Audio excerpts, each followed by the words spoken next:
So hello dear student, কেমন আছো? I hope প্রত্যেকে শুধু ভালো নয়, ভীষণ ভালো আছো। স্ক্রিনের ওপর শতকরা বা পার্সেন্টেজ চ্যাপ্টার একটা খুব সুন্দর প্রশ্ন দেখা যাচ্ছে, তাই না? প্রশ্নটা আমরা প্রথমে মন দিয়ে পড়বো, বুঝবো, তারপর অঙ্কটা করার চেষ্টা করবো। ওকে, কি বলা হয়েছে দেখো। চিনির বাজার দাম 44% বৃদ্ধি পায় একটি পরিবার দ্রব্যটি এমনভাবে ব্যবহার করে যাতে মাসের খরচ পূর্বের তুলনায় 20% বৃদ্ধি পায়।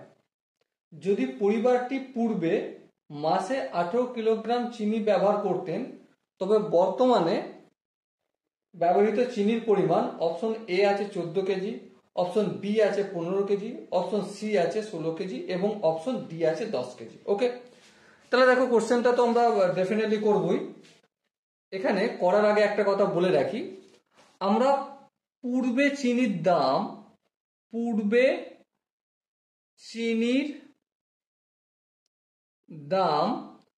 ইকুয়াল টু এক্স টাকা পার কেজি ধরে নিলাম।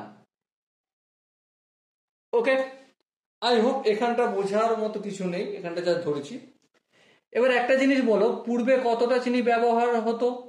পূর্বে ব্যবহৃত চিনির পরিমাণ, পূর্বে কতটা পরিমাণ চিনি ব্যবহৃত হতো? 18 কেজি, তাই না? হ্যাঁ ঠিক তাই, 18 কেজি। তাহলে 18 কেজি লিখলাম। ওকে, তাহলে পূর্বে কত খরচ হতো সেটা নিশ্চয়ই আমরা বের করতে পারবো। অবশ্যই পূর্বে খরচ হতো কত? 1 কেজির দাম যদি এক্স টাকা হয়, তাহলে 18 কেজির দাম 18 ইন্টু এক্স, তাহলে কত হবে? 18 এক্স টাকা। ওকে, এবার দেখো বর্তমানে সিনারিওটা চেঞ্জ হয়ে গেছে। বর্তমানে কি ঘটনা ঘটেছে? চিনির দামটা 44% বৃদ্ধি পেয়েছে। তাহলে বর্তমানে চিনির দাম সেটা কত? বর্তমানে চিনির দাম ছিল এক্স টাকা, হ্যাঁ এক্স টাকা পার কেজি। এখন কতটা বৃদ্ধি পেয়েছে? 44%। তাহলে এক্স এর 44%। এবার এখানটা যদি আমরা একটু ক্যালকুলেশন করি, কি পাবো? এক্স প্লাস এক্স ইন্টু 44 আপন 100। 44 এক্স এরটা তুলে দিয়ে 144 লিখলাম, আর পার্সেন্টেজ চিহ্নটা তুলে আপন 100 লিখলাম। ওকে, এবার দেখো এখানটা যদি আর একটু ক্যালকুলেশন করি, 144 এক্স আপন 100, এত টাকা খরচ হবে বর্তমানে চিনির দাম এত টাকা। ওকে, বেশ বুঝলাম। এবার একটা কথা বলো, বইয়েতে আর একটা ইনফরমেশন দিয়ে রেখেছে কি, যে মাসের খরচ পূর্বে যা হতো তার থেকে 20% বৃদ্ধি করেছি। তাহলে বর্তমানে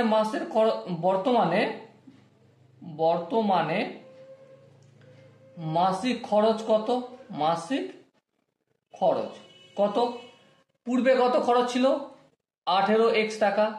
তাহলে 18x টাকা তো খরচ হচ্ছে, তার সাথে অ্যাড হচ্ছে কতটা? অ্যাড হচ্ছে 18x এর 20%। তার মানে এটা যদি ক্যালকুলেশন করি, 18x প্লাস 18x ইন্টু 20 আপন 100। হ্যাঁ ঠিক। আরেকটু যদি ক্যালকুলেশন করি আমরা, দেখো 100 এলসিএম নিলে 100 হবে, হ্যাঁ 100 কে 18x দিয়ে গুণ করলে 1800x হবে, প্লাস 100 কে 100 দিয়ে ভাগ করলে 1 কে উপর যেটা দিয়ে গুণ করবো সেটাই হয়। 18 দুগুণে 34, 360x।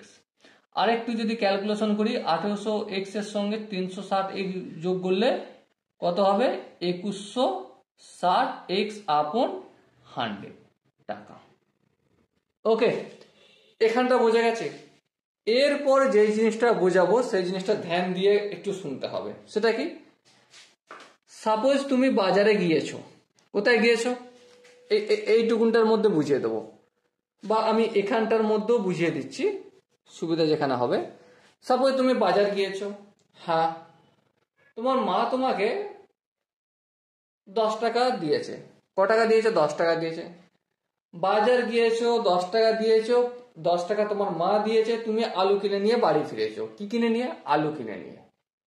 এবার প্রশ্ন হচ্ছে কত আলু কিনেছো? জানি না। তোমার মা জিজ্ঞাসা করছে যে ভাই কত আলু কিনেছে বাবা? তুমি কি বলছো? জানি না। তখন তোমার মা জিজ্ঞাসা করছে যে ক টাকা করে কেজি নিয়েছে আলু? তখন তুমি বলছো 5 টাকা করে কেজি নিয়েছে। তো এবার বলো 5 টাকা করে কেজি নিয়েছে আলু, তুমি নিয়ে গিয়েছিলে বাজারে 10 টাকা, 1 টাকাও ফেরত আনোনি, শুধু আলুই কিনেছো। কত কেজি আলু কিনেছো? সিম্পলি 10কে 5 দিয়ে ভাগ করে দেবো, গল্প মিটে যাবে, তাই না? তো এখানেও তেমন, কত টাকা টোটাল খরচ হয়েছে? টোটাল খরচ হয়েছে এত টাকা মাসিক খরচ। তাহলে এটা উপরে লিখবো 2160 আপন 100। আর এটাকে ভাগ করব কত দিয়ে? চিনির দামটা দিয়ে, কেজি প্রতি চিনির দাম 144 আপন 100। আর এটাই হবে এত কেজি চিনি কেনা হয়েছে। ঠিক আছে, টোটাল খরচ বাই কেজি প্রতি চিনির দাম ইকুয়াল টু কত কেজি চিনি কিনলাম সেটা পেলাম। এবার দেখো এটা একটু সাজিয়ে লিখতে হয় 2160 আপন 100। আর এটা ভাগ চিহ্ন, এটাকে আমি গুণ চিহ্ন করলাম। 144 বাই 100 ছিল, এটা কি হয়ে যাবে 100 বাই 144। এবার দেখো এই এক্স কেটে যাবে, হ্যাঁ। এই 100 আর এই 100 কেটে যাবে, হ্যাঁ। আর যদি ক্যালকুলেশন করি, কোথায় কি কাটবে দেখো, 8 দিয়ে কাটাকাটি যাবে, হ্যাঁ কাটাকাটি যাবে তো মনে হয়। দেখো 8 8 8 8 8 8 1 কে 8, 8 9 10 11 12 13 14 64, 8 অষ্টম 64, 18 হলো, বেশ। আর এখানটা কত হবে? 8 1 কে 8 দুগুণে 16, 17 18 19 20 21, 5 6 27 56 7 0, বাস ঠিক আছে, কাটাকাটি গেছে। আচ্ছা আরেকটু দেখো, 9 দিয়ে কাটাকাটি যাবে, হ্যাঁ অবশ্যই যাবে, 9 দুগুণে 18। আর এখানে 3 9 27 30 হলো। এখানে 2 আছে 2, আর এখানে 15 দুগুণে 30, তো আলটিমেট কত হলো? 15 কেজি আনসার হবে। ওকে, সো ডিয়ার স্টুডেন্ট, এখানে যে অপশনগুলো রয়েছে তার মধ্যে কোন অপশনটা ঠিক? বর্তমানে ব্যবহৃত চিনির পরিমাণ 15 কেজি, আর এটা অপশন বি হবে আমাদের সঠিক answer. Okay, so dear student, I hope এই কোশ্চেনের কনসেপ্টটা বোঝা গেছে। যদি কোনো জায়গায় বুঝতে অসুবিধা মনে হয়, ডাউট থাকে, তো অবশ্যই কমেন্টে জানাতে ভুলবে না। ওকে, সো ডিয়ার স্টুডেন্ট, দেখা হচ্ছে নেক্সট সেশনে। ততক্ষণ পর্যন্ত ভালো থেকো, সুস্থ থেকো এবং জয় হিন্দ।